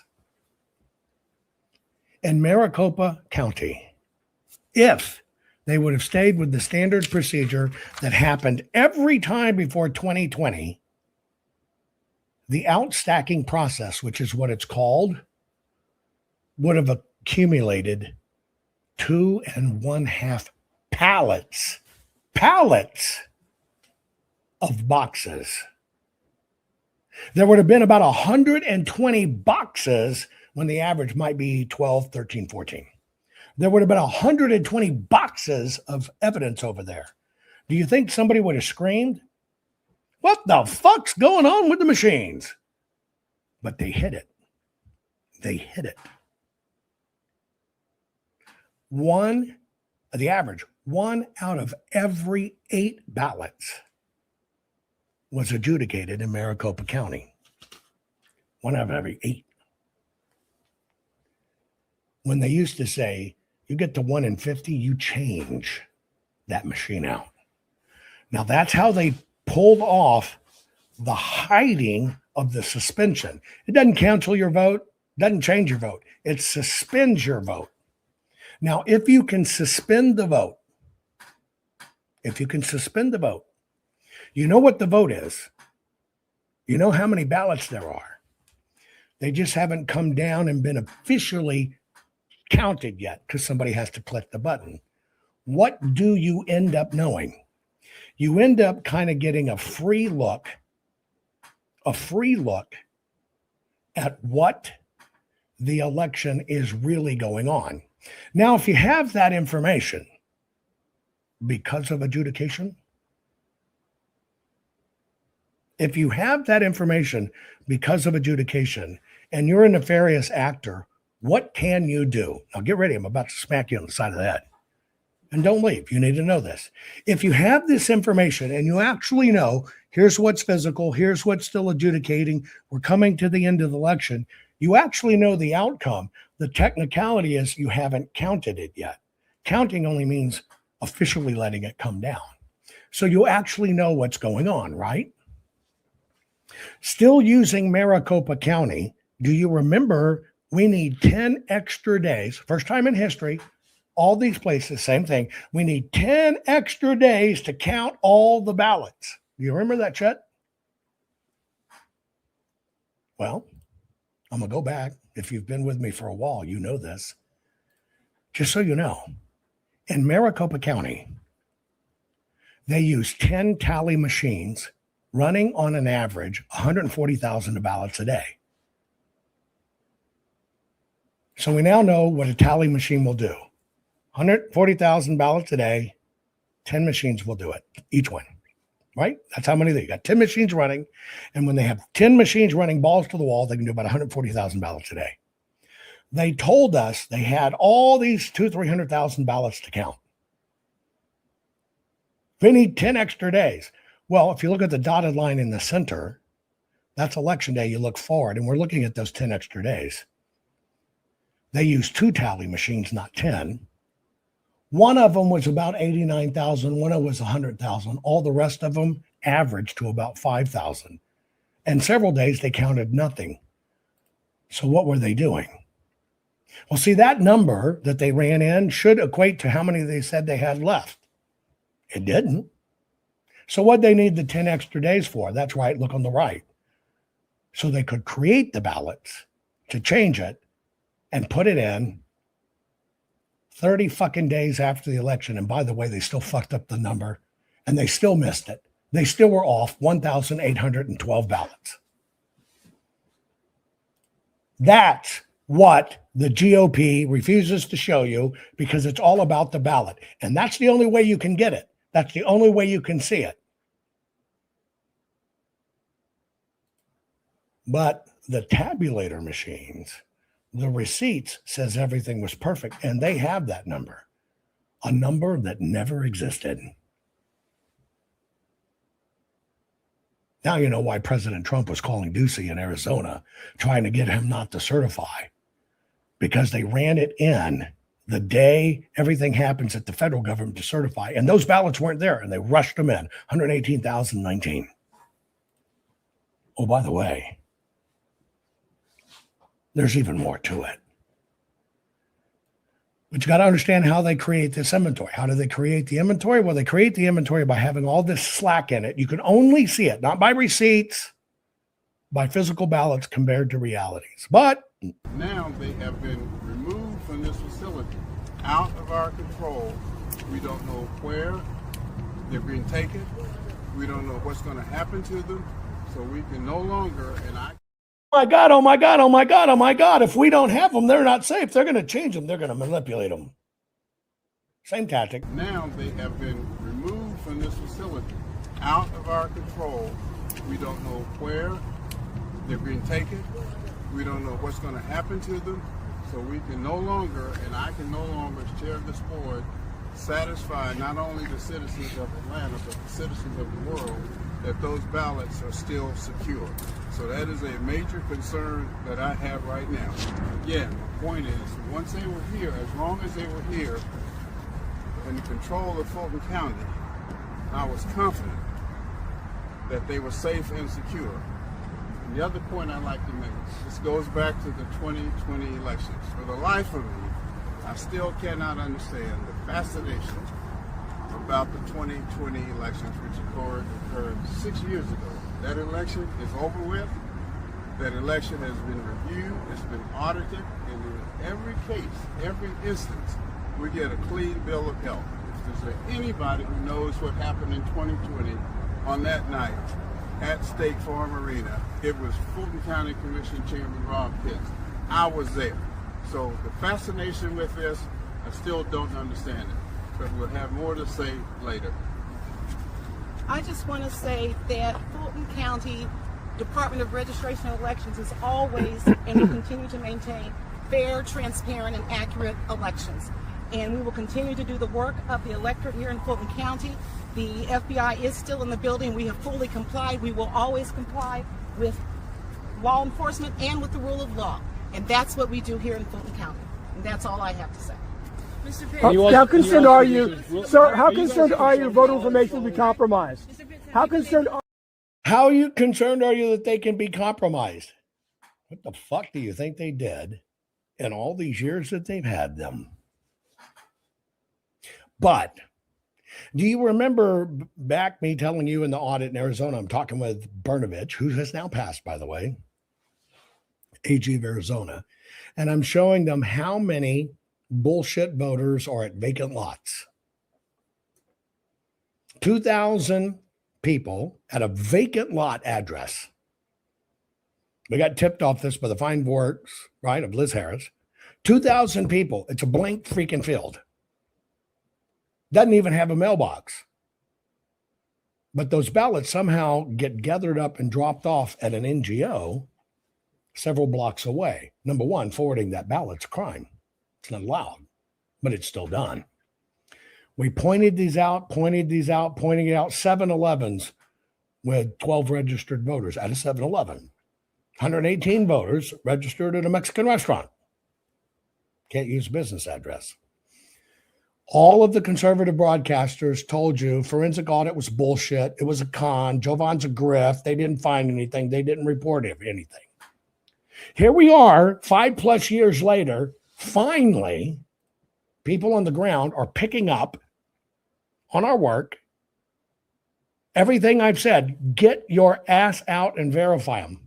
What are they finding? And here's the same people in charge in Fulton. What you're doing is extremely dangerous. Why is it dangerous? Because you're spreading conspiracy theories. It's not a conspiracy theory. Do you have $45? I'm not undermining. I'm not saying people are voting there. Ma'am, I'm not saying that people are voting there. I'm not saying people are voting there. I'm saying people are currently registered to vote there. We went around Fulton County the last few weeks and we see that people are currently registered to vote in places like empty lots, homeless shelters that closed 10 years ago. What would you do if you become Secretary of State to address that? I'm not going to reply to conspiracy theories. It's not conspiracy. It's a current. You can currently go on the voter rolls, purchase them for $45, and go there with us. We will gladly take you if you want to go to. I appreciate what you're saying. I'm not going to respond to conspiracy theories. How is that a conspiracy theory? It's an act of voter rolls. If you're going to be running for Secretary of State, you're in charge of maintaining the voter rolls. Don't you care about if people are registered to vote from empty lots? Questions. I appreciate it. I've got to. Do you think it's a conspiracy theory that people are registered to vote from empty lots, though? Well, I have the ability to go wherever I want to. People are currently registered to vote in empty lots, Commissioner. And if you're going to run for Secretary of State, aren't you going to at least take a look at that? It took me $45 to purchase the vote. True the Vote wasted people's times by saying, look at the address. If you think it looks funky, put it on our list and we'll report it. Nothing fucking happens that way. Nothing. Get your ass out on the ground and confirm it's a vacant lot and document it the right way. You can force the county officials to remove them. Now, finally, people are waking up to the procedures that I've been telling you. And I'm telling you how you do this. And this was the discussion. I mean, this was the physical discussion that I'm sitting with President Trump. I'm sharing every bit of this, every single bit of this. And President Trump sitting there going, holy shit. At this time, I'm no longer sitting in front of him. I'm standing behind him at his desk and I am showing him the numbers. And I'm saying, President Trump, it's the voter rolls. The voter rolls are the ammos in the gun. And it's the voter rolls that enable the paper. You don't get the paper, you don't get the voter rolls. This fucking machine shot's a fucking waste. It's a misdemeanor.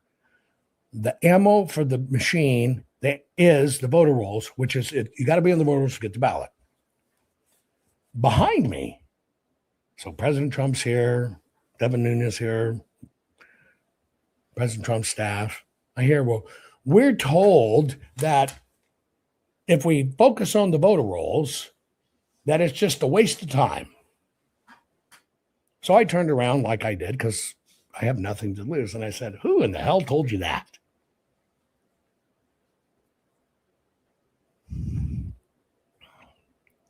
I'm telling President Trump, if I had my druthers, President Trump, we've got to wipe the voter rolls.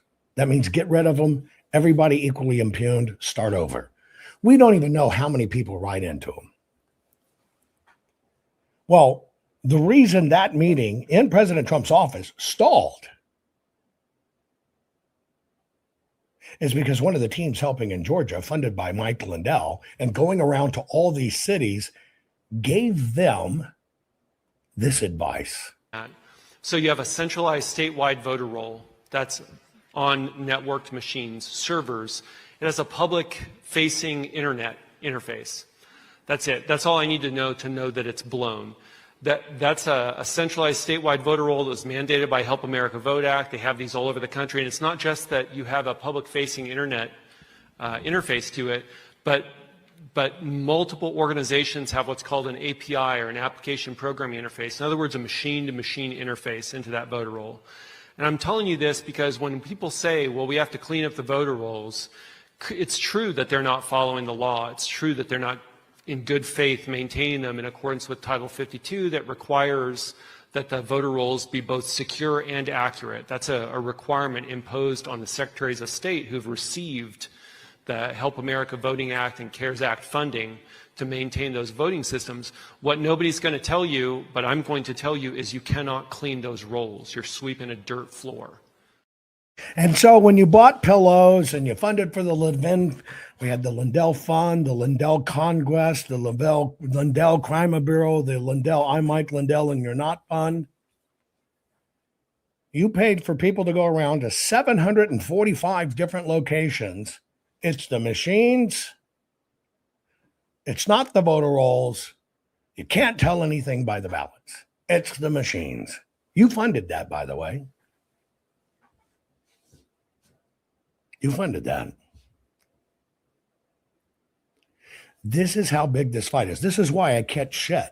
When President Trump came out and did the GOP stuff saying, you got to bank your ballot, I immediately pushed back on President Trump and said, President Trump, banking ballot is early voting, mail-in voting, drop box voting. That's the only way you can bank it. You got to get it in advance. Of course, he stopped. But it's a war. It's a war at that highest level. Because the man is surrounded by a column that doesn't want to fix this. That column's called the GOP. Now you understand why I'm not on Bannon. Why I'm not in certain ones. Because the GOP picks up the phone and says, if you have Jovan on, we will not let our people talk with you or come on or continue to buy ads in your program. Doesn't that sound like some CNN liberal shit? But that's how it works. But I'm listening to an expert. They said they're an expert of a fluffity fractal pterodactyl expert. But what it did do is it sucked all the money out of the room to do what is right. I'm going to give you my final comment. You're going to want to stay around for them. I got to get a drink and rest my voice, but I'm going to give you my final 2-minute closing comment. You need to hear it. Be right back. Not fixing 2020 will damn our nation forever. The historic Maricopa County full forensic audit effort processed 20,895,610 digital and forensic images of varying formats, resulted in 208 million individual evidence-proof files.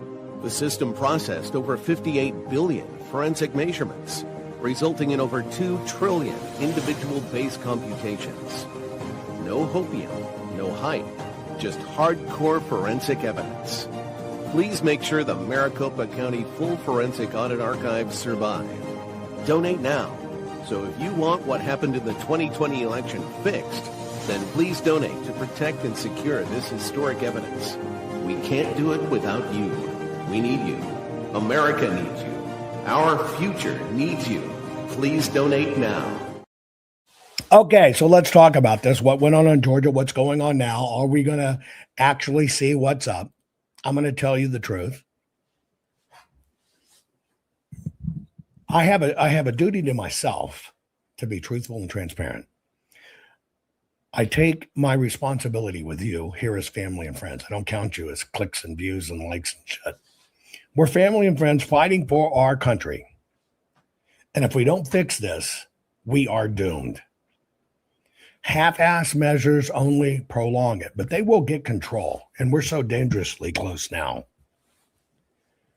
Honestly, I can't tell you what's truly going to happen with the evidence in Fulton County because that hasn't been decided yet. There's so many things going on behind closed doors, which I actually cannot talk about. But there's so many fingers in the pot and in the pie. It's a challenge. It's an internal world. Let me give you an example. You heard people like Scott Pressler, and you think's a hero, go around the country telling people, you don't want to vote on election day, they might not have paper. Well, if they don't have paper, they've maladministered the election, and you fucking hope they do something as stupid as that, because then you have standing. But Scott Pressler went around, got to bank your ballot, got to bank your ballot, got to bank your ballot. And he's supposedly some election integrity expert. Well, his father's big in the GOP, and Scott was hired by the GOP, and I think we're finding out. I hear it's millions of dollars, maybe $12 million he was paid to give that message. And of course, he's just like the same guy, don't clean the voter rolls. Same event telling you, on election day, they'll run out of paper. Don't do that. Don't do that. You got to bank your vote. Bank your vote is early voting, drop boxing, and mail-in, because you got to get the ballot packet. That's the envelope with the ballot in advance. in advance.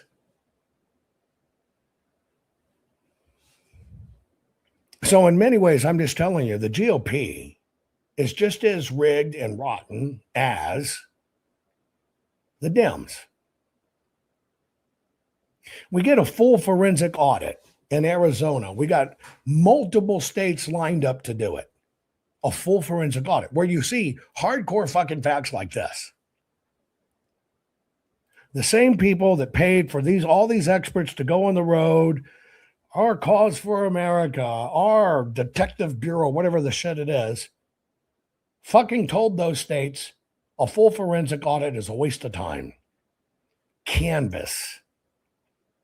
If you find something, canvassing, then we'll do a full forensic audit. So people decided to canvass. By the way, where's your report? What happened? Oh, that's right. You don't have a report because all of the people that did the canvassing stuff made people sign do not disclose, do not talk. And that's why you or the public has never seen a report. But you fucking ate up a lot of time. Same people. Same stuff.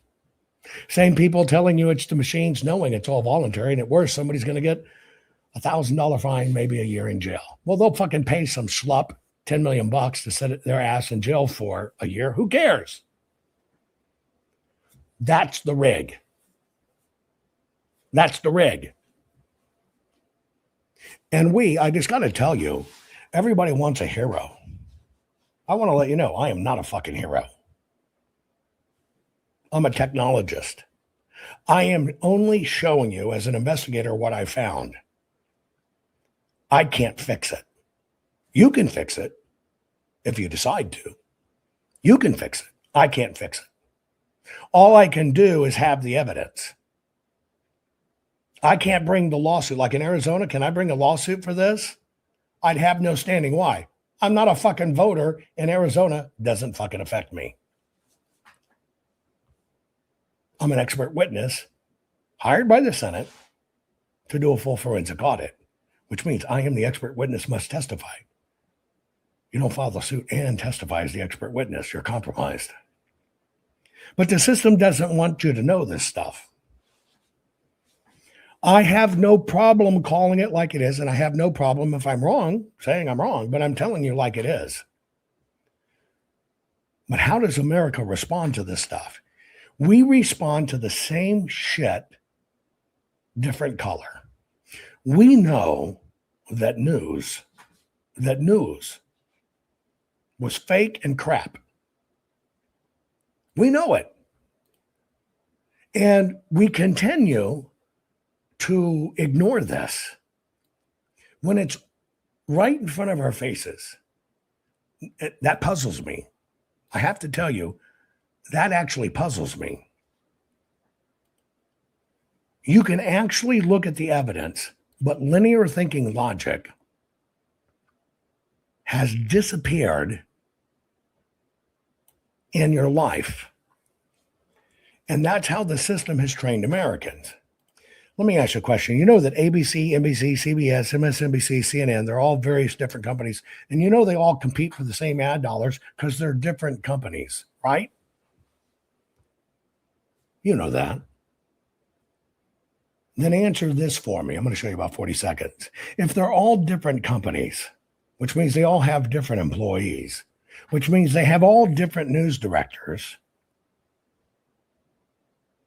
why does this happen? Extremely dangerous to our democracy. This is extremely dangerous to our democracy. This is extremely dangerous to our democracy. This is extremely dangerous to our democracy. This is extremely dangerous to our democracy. This is extremely dangerous to our democracy. This is extremely dangerous to our democracy.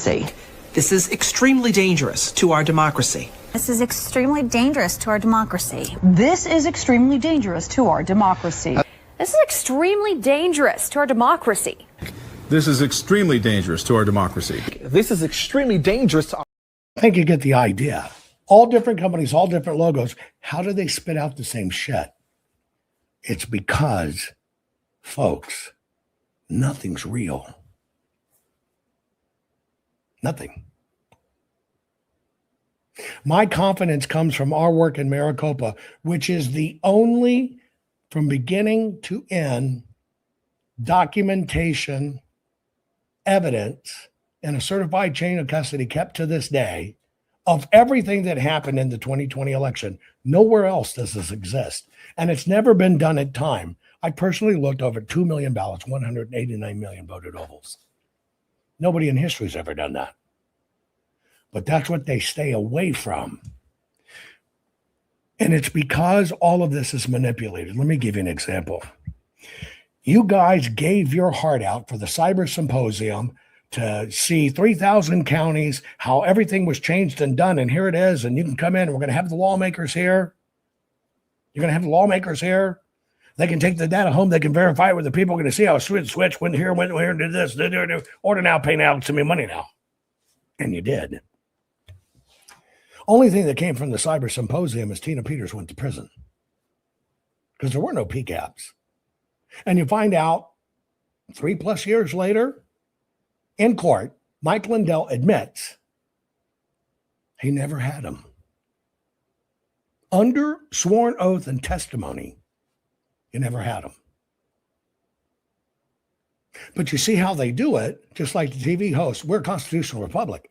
We are not a democracy. But you see how they do it. It's words, repetition, TV. Words, repetition, TV. And so I sit here today. We're not healing ourselves, folks. Number one, I want to tell you, Mike Lindell has no chance of winning Minnesota.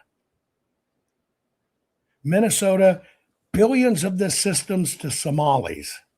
Do you think Mike Lindell, even if he was good, has a chance at winning Minnesota governorship?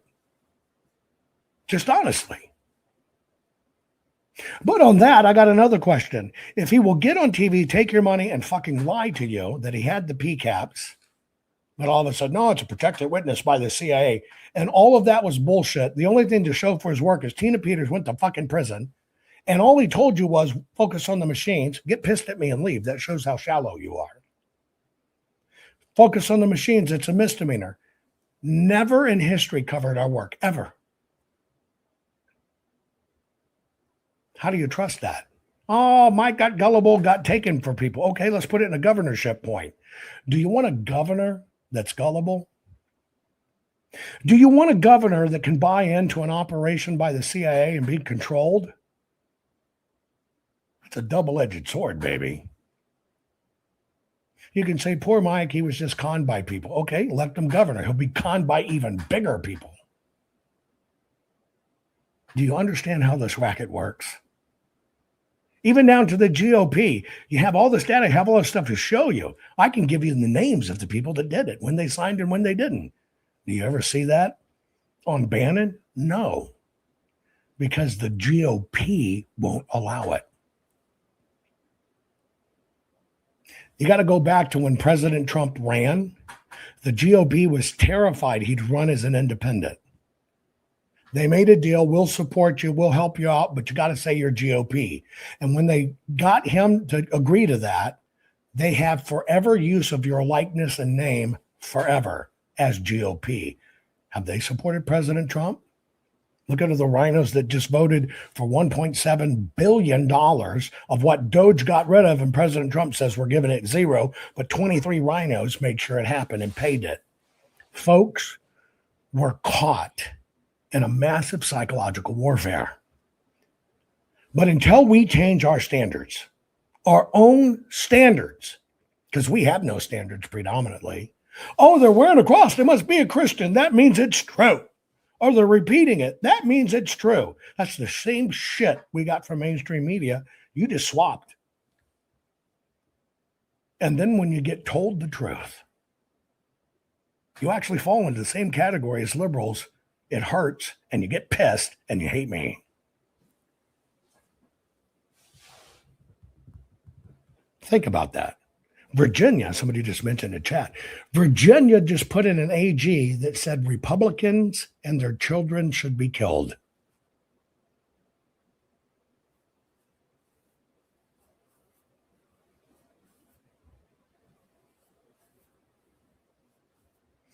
The entire system is broken.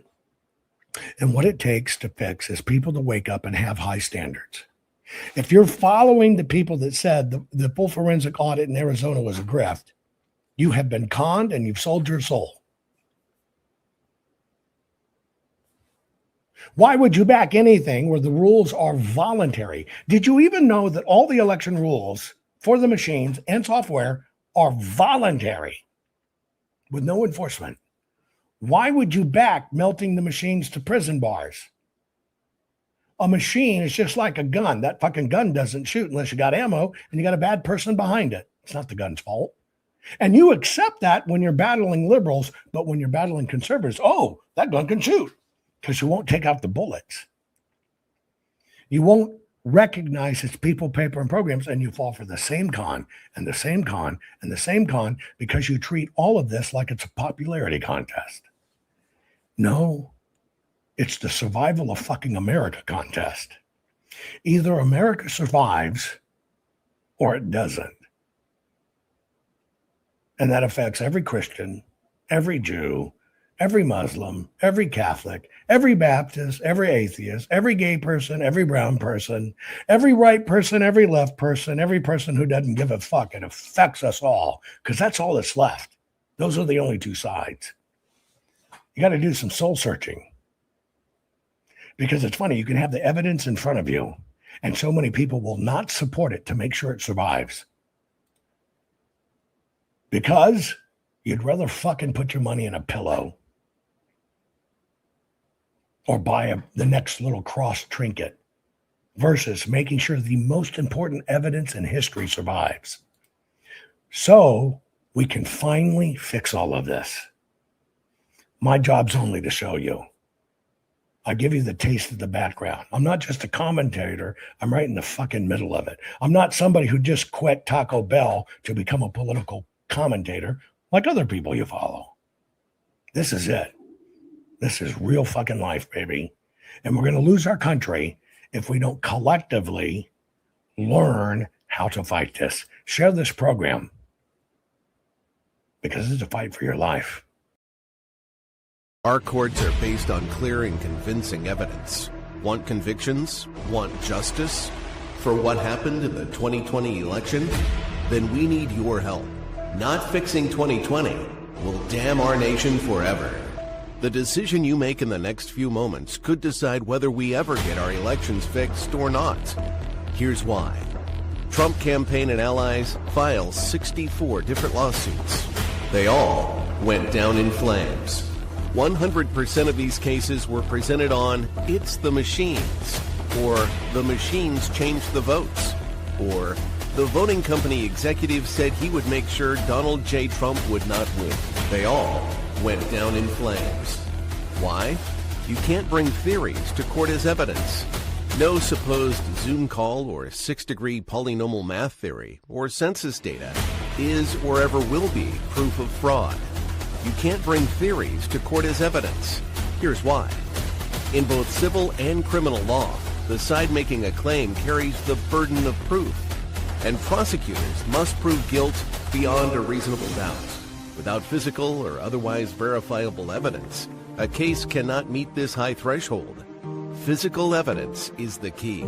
The question is, did anyone get relevant, reliable, provable, testable, and duplicatable evidence of what really happened in the 2020 general election? And the answer is yes, absolutely. The full forensic audit of Maricopa County, Arizona is the only evidence-gathering work which gathered relevant, reliable, provable, testable, and duplicatable evidence of what really happened in the 2020 general election. Evidence so damning that the system, the deep state, and those who pull the strings of this country have fought to keep it hidden and have hoped to have it be forgotten to time. Almost $3 million invested in time, funds, and efforts to unlock that which the system wanted hidden. But now, that evidence is in danger of being lost forever. So if you want what happened in the 2020 election fixed, then we need your help. Please donate to protect and secure this historic evidence. With the 2026 midterms coming up, the system is going to try to lame duck President Trump and then most likely introduce new impeachment proceedings. This is the evidence which will help win the war which is surely to come. We need to keep Maricopa County full forensic investigation and archive secure and ongoing. So if you want what happened in the 2020 election fixed, then we need your help. Please donate to protect and secure this historic evidence. We need your help securing the full forensic audit archives. Don't allow the only testable, objective, and reliable 2020 election evidence fall into obscurity. Millions were spent on getting it documented and tested. This is historic evidence. Not fixing 2020 will damn our nation forever.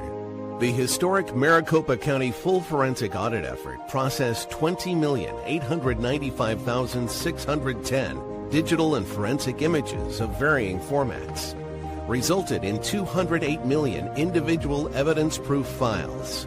The system processed over 58 billion forensic measurements, resulting in over 2 trillion individual base computations. No hopium, no hype, just hardcore forensic evidence. Please make sure the Maricopa County full forensic audit archives survive. Donate now. So if you want what happened in the 2020 election fixed, then please donate to protect and secure this historic evidence. We can't do it without you. We need you. America needs you. Our future needs you. Please donate now. Not fixing 2020 will damn our nation forever. Please donate now.